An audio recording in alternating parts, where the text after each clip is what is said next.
L'audit énergétique industriel. On a tous cette image en tête, non? Le gros rapport bien technique, super complexe, qui finit par prendre la poussière sur une étagère. Et si on changeait ça? Si cet audit devenait un vrai plan de bataille pour faire baisser les coûts et l'empreinte carbone?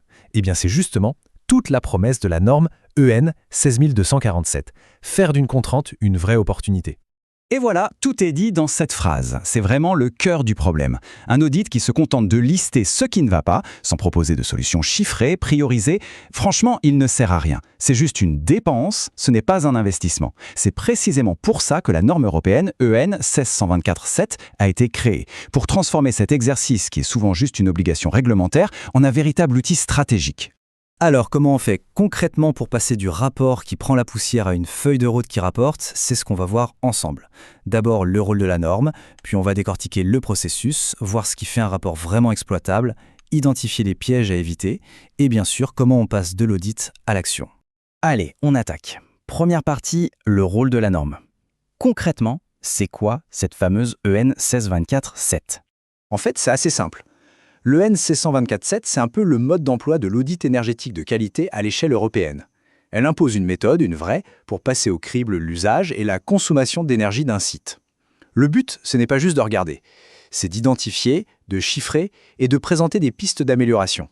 Bref, c'est le cadre qui garantit que tout le monde, l'industriel comme l'auditeur, parle la même langue, celle de la performance. Et attention, cette norme, ce n'est pas juste un gros pavé indigeste. Non, elle est plutôt bien faite. Il y a une partie 1, qui est le socle commun, les règles générales si on veut.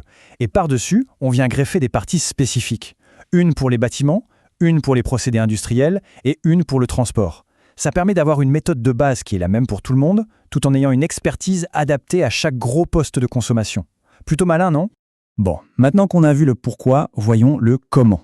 On plonge dans le processus d'audit lui-même, la norme impose une méthodologie très claire, étape par étape. Voilà les 6 grandes étapes clés. On commence par un contact préliminaire, puis la réunion de démarrage, ou kick-off. Ensuite, on rentre dans le dur, collecte des données, travaille sur le terrain, puis la phase d'analyse, et enfin, on boucle avec la réunion de clôture. C'est un chemin bien balisé, un processus rigoureux pour être sûr de ne rien laisser au hasard, du premier coup de fil jusqu'à la validation finale. On peut même regrouper ces étapes en 2 grandes phases. D'abord, la préparation. Là, on pose les bases, on définit le périmètre, les objectifs. Est-ce qu'on cherche avant tout à réduire les coûts ou plutôt l'empreinte carbone? Ou les deux? Il faut que ce soit clair dès le départ. Et puis, on passe en mode investigation. Là, c'est un vrai travail de détective. On épluche les factures, on inspecte les machines, on fait des mesures pour trouver ce qu'on appelle les usages énergétiques significatifs, les UES. En clair, les plus gros consommateurs d'énergie, ceux sur lesquels chaque action aura le plus d'impact. Mais le moment crucial, le vrai cœur du réacteur de l'audit, c'est la phase d'analyse. C'est là que la magie opère. L'auditeur ne se contente pas de compiler des données, non, il les fait parler. Il va modéliser la performance du site pour transformer une pile de chiffres et d'observations en opportunités d'amélioration concrètes et chiffrées. Et pour finir, la réunion de clôture. Attention, ce n'est pas juste une formalité pour se dire au revoir. C'est un moment ultra stratégique. On met autour de la table tous les décideurs, la direction générale, la production, ceux qui gèrent les investissements. L'objectif, c'est de s'assurer que tout le monde a bien compris le plan d'action, le valide et s'engage à le suivre. Parce que sans cet alignement, on peut avoir le plus beau rapport du monde, il finira au fond d'un tiroir. Justement, parlons-en du fameux rapport. C'est la pièce maîtresse du puzzle. Comment est-ce que la norme garantit qu'il sera un vrai outil pour prendre des décisions et pas juste un pavé de plus? D'abord, un bon rapport commence par la base, un inventaire hyper clair. Il faut une vraie cartographie des flux d'énergie du site. On y liste précisément chaque équipement qui consomme, sa puissance, son usage. L'idée est simple. Pour savoir où économiser, il faut d'abord savoir précisément où part chaque kilowattheure. Mais le vrai game changer, ce qui fait toute la différence par rapport à un simple diagnostic, c'est ça. La norme exige de fournir une liste priorisée des opportunités d'amélioration. On n'est plus dans une simple liste de bonnes idées jetées en vrac. Non, là, on parle d'une véritable feuille de route vers la performance. Et concrètement, ça donne quoi? Eh bien voilà, le rapport ne va pas juste dire « il faudrait changer les moteurs ». Non, il dira « remplacer ces moteurs par des modèles à haute efficacité, ça coûte 50 000 €, ça générera 15 000 € d'économie par an, pour un temps de retour d'un peu plus de 3 ans ». Ou encore, isoler le réseau vapeur, c'est 20 000 € d'investissement pour 10 000 € d'économie annuelle, soit en retour en 2 ans. Là au moins, c'est clair, net et précis. Les décideurs ont toutes les cartes en main pour arbitrer et planifier. Bien sûr, même avec une méthode aussi robuste, on n'est jamais à l'abri d'une erreur. Alors, voyons un peu les pièges les plus classiques pour éviter que l'audit ne tourne au fiasco. Il y a 3 erreurs classiques à éviter absolument. La première, le périmètre flou.